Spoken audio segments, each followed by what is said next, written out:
Alright, so today I want to introduce you to the Firebee ball python. The Firebee consists of three genes: the fire, the pastel, and the spider. And I'd say when most people think of the Firebee, they're thinking of a bright and flashy combination, although I have seen some axanthic looking Firebees that are almost black and white. It's kind of interesting. And I think it really comes down to the differences in the different pastels when you mix it into the combination. Because essentially what it is, it's a combination of the fire and the pastel, which is the firefly, which is really bright, and then you mix in the spider and you usually get like a really bright firefly with a spider looking pattern. So it's kind of interesting that some of them look almost axanthic, and when you work other genes into the Firebee, you can get really varied results depending on which genes you mix into the mix. It's kind of an interesting anomaly, certain genes working together to give you completely different visual appearances.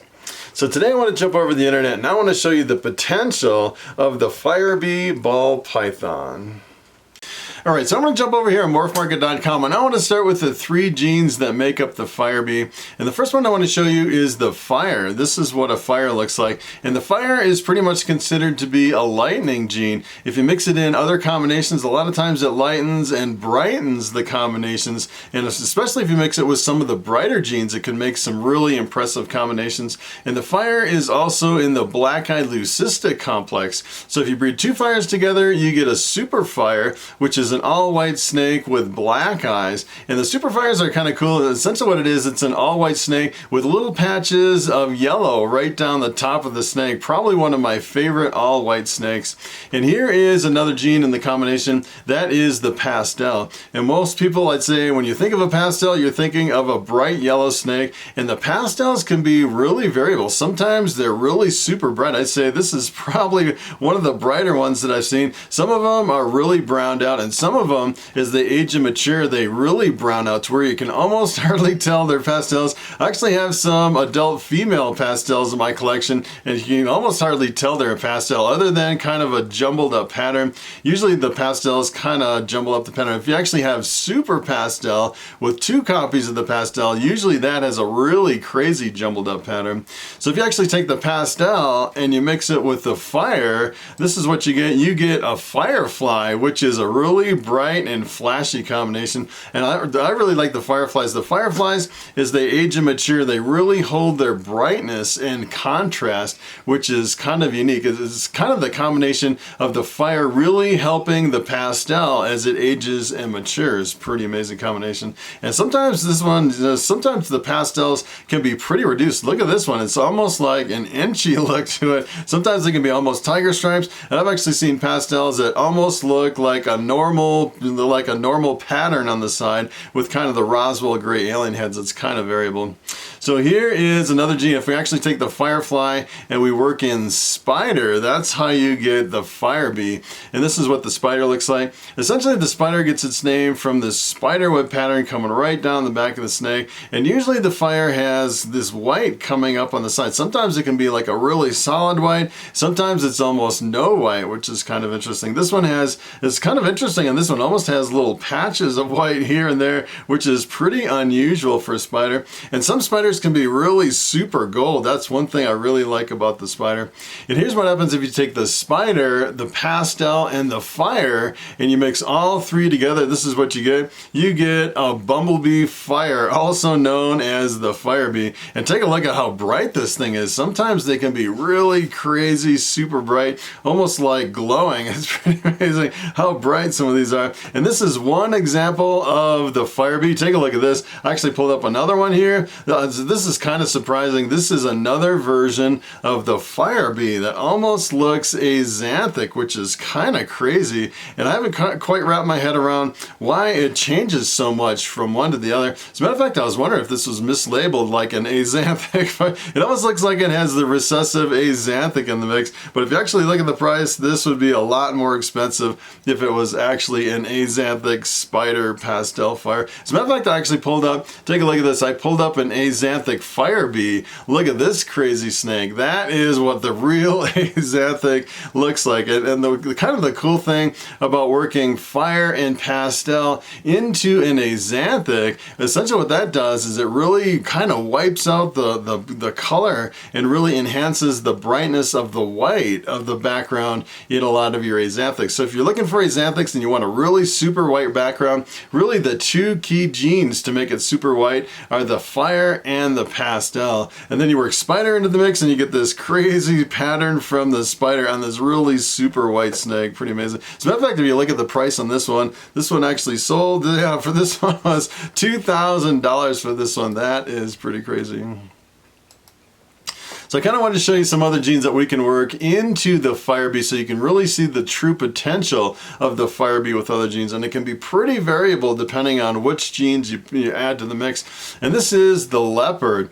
And the leopard, I'd say, is pretty much considered to be a dark gene. If you mix it with a lot of other combinations, usually it really darkens and kind of enhances the background color. And a lot of times the leopard will really jumble up the pattern too. As a matter of fact, when I first started looking at leopard, I thought it was mainly a pattern mutation, and then I realized pretty much leopard across the board really darkens almost every combination, which is pretty amazing. So here's what happens if you take leopard and you work it into the Firebee. Take a look at this crazy snake. This is pretty amazing. Essentially what the leopard's doing, it's really shattering the pattern into all of these little lines and little marks. Makes for a really crazy combination. And then the leopard is really bringing in a lot of the dark and the contrast in the combination. And keep in mind, if you actually look at some of these, you know, based on kind of the base combination that we've seen, some of them can be like super bright yellow, and some of them can be almost axanthic looking. There's like a whole rainbow of one extreme to the other. I'd say this is probably one of the brighter ones. Pretty amazing. And it's kind of crazy. The head stamp on this, the pattern on the head is really crazy. And usually with a lot of your spider combinations, you see these really crazy head patterns. Pretty awesome. So here is the bamboo. As a matter of fact, this is actually a picture of Bobby, the snake I have around my neck at the beginning and end of every video. As a matter of fact, Bobby is, I actually got him over here at Morphmarket. He is still the oldest bamboo that has ever been listed over here on Morphmarket. I bought him over here as an adult breeder. As a matter of fact, if you're wondering how much I paid for him, I actually paid $1,200 for Bobby back in the day. I've had him for quite a few years now. I think maybe 3 or 4 years. He's one of the first snakes that I bought. Well, I started breeding ball pythons about 5 years ago, so it's probably in the first, maybe the second year that I bought Bobby, so it's been a while. And usually with the bamboos, when you work it in with other combination, the bamboo is really visually dominant. That almost acts, I'd say, kind of as an axanthic, where a lot of times it'll wipe out a lot of the color and you get kind of an axanthic look. You can get really metallic looking snakes working bamboo into like pinstripe or some other combos. It's pretty awesome. So here's what happens if you work bamboo into the Firebee. Take a look at this. This is an interesting combination, and I just love the bamboo combinations. A lot of them are really kind of a soft little pattern right down the top of the snake, and a lot of them are really kind of really washed out. It's a pretty amazing combination. And in this one, you can tell, I can't really tell in this one if it kind of has a metallic look or not. I don't think it, I think it's a little bit more axanthic than a metallic look. Usually if you mix like pinstripe in the mix, you kind of get more of the metallic, almost like a silver look.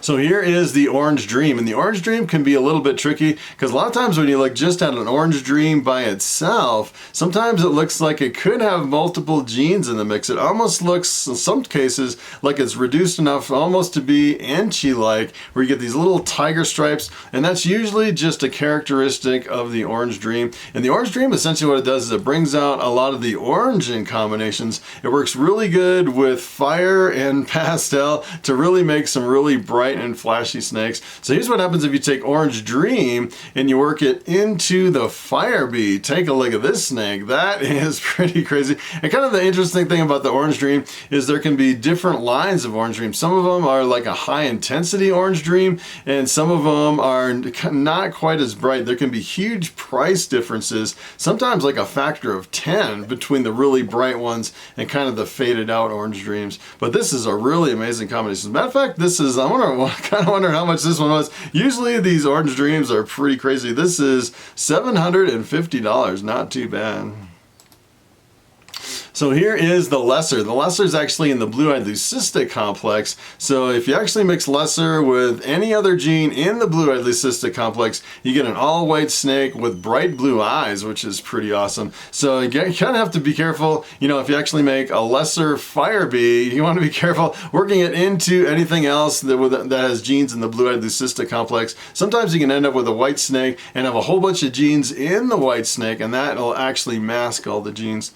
So here's what happens if you take lesser and you work it into the fire bee. Take a look at this. This is kind of an interesting anomaly. You almost get the axanthic look again. And you may be thinking at first, hey, that's kind of the axanthic line of the combination. When in fact, if you actually kind of take a look at the genes here, if you mix lesser with spider, you get this kind of an interesting effect where those two genes together almost all the time give you almost like an axanthic, kind of an artificial axanthic look. You know, you can definitely tell there's some color in the lesser bees with the lesser and the spider combination, but a lot of times it'll completely wipe it out and give you this really interesting white looking snake. And then usually the lesser bees are really visually dominant, so you work pastel in the lesser bee and you really can't see the pastel, and then you work fire and the fire just really cleans it up, makes for an amazing combination.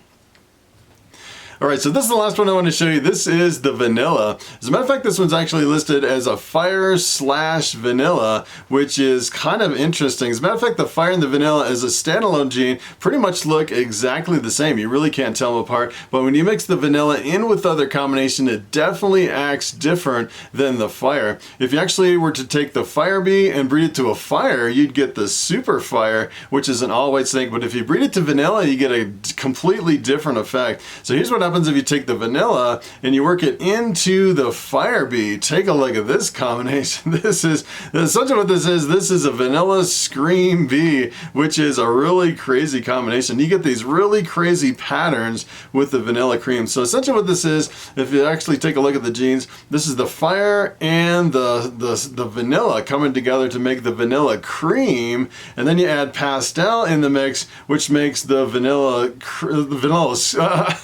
all right, let's go back.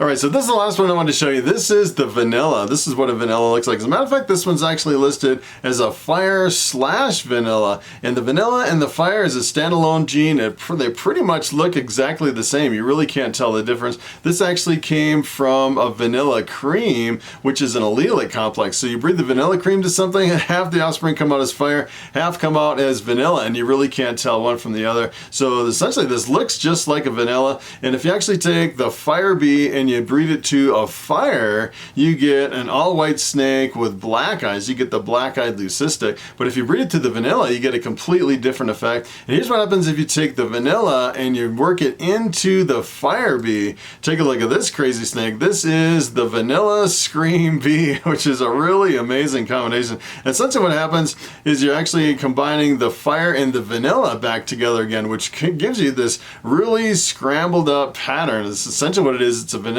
cream, and then you add in, if you actually take a look at the genes on this one, you're actually taking the fire and the vanilla cream, then you're adding in the pastel, which makes it the vanilla scream, which is a lot of times if you actually work the pastel into the vanilla cream, you get more of a yellow coming out of the snake. And then you're actually working in the spider, which it's kind of interesting when you're working spider into the vanilla creams. A lot of times you can't see the influence of the spider as far as the regular spider web pattern that you normally kind of expect in a combination like this. It's a really unexpected combination. As a matter of fact, these are pretty inexpensive. This one's actually sold for $275. Pretty amazing price for a pretty amazing snake.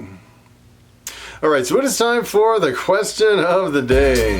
And JLo ADV asks, how old is your oldest ball python? And that is a very good question. As a matter of fact, I was just kind of scanning the dates on all my oldest females, and come to find out I actually have two females that are 10 years old. Pretty amazing. And I'd say most of my females were born probably, anywhere from 2010 to 2012. There's a couple 2013s, so pretty old, like 7, 8, or 10 years. It's pretty amazing how big they are after just a few years. And Bobby here around my neck, this one is a bamboo ball python. He is 7 years old. Really monster size for a big 7-year-old male. Usually males don't get this big, pretty big and beefy. And it's kind of interesting. I've actually seen, you know, people that had really old ball pythons. They say some can live up to 30 or 35 years. And if you kind of think about the ball python industry as it exists today, you know, 30 years ago, you know, the ball pythons weren't a big thing. They were selling, you know, really cheap at the pet stores, and there was basically no morphs available.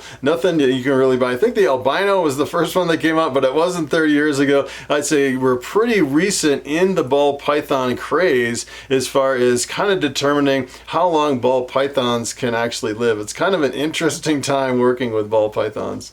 So that is pretty much it. Thanks for watching, and I will see you in the next video.